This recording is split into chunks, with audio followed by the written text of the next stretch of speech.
my name is Tori Golden, and I'm a sophomore at Tri-County Community College, and this is my speech for Education 216, and I'm just going to be discussing the pros or positive aspects of grade retention in schools. First of all, I just want to make sure that everyone is familiar with the term grade retention. The term grade retention can be defined as a process of having a student repeat an educational course or grade. Students who repeat a course or grade are often referred to as repeaters or as being held back. Grade retention is often looked down upon and associated with the terms failing or even flunking. This, however, is false. Grade retention can be a very positive thing depending on the individual student circumstances.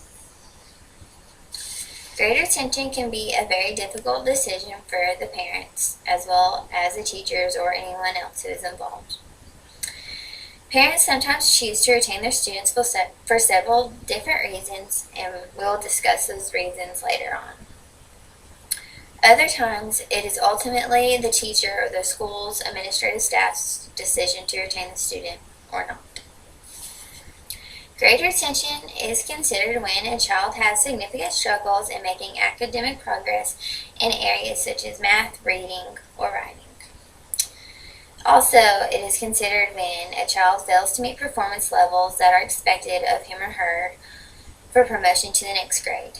This would come into effect if the child had failed an EOG test or a final exam.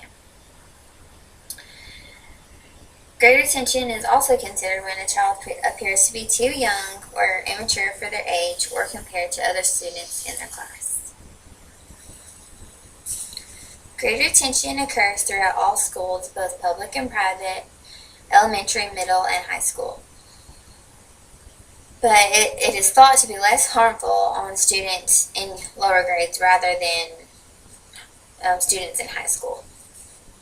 The ultimate goal for every student is to excel academically, and certain procedures such as grade retention are necessary. A child that is struggling academically may even be teased or bullied because of their academic abilities. Grade retention can solve this problem and eliminate the teasing and bullying. Some students who are smaller and emotionally less mature than their classmates are often bullied and teased, and grade retention has also been known to solve this problem as well. Students who are truly struggling academically and are retained almost always show academic progress. If these students were not retained, they would keep on struggling and falling behind, causing more academic and social problems.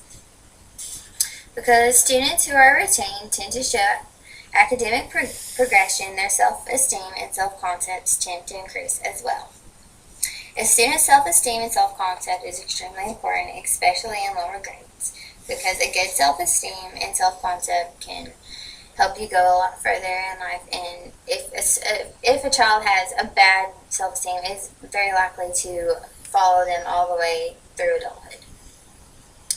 When a student is retained, it can provide them with a sense of stability. It can provide them with some familiarity, especially when it comes to the teacher and the classroom.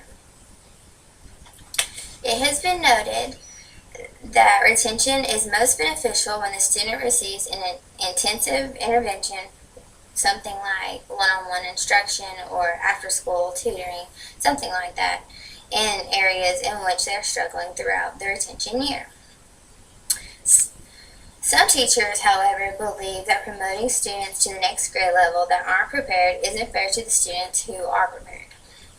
They also believe that promoting a child who hasn't earned that placement doesn't prepare him or her for the competitive and demanding world they will face later on in life as adults.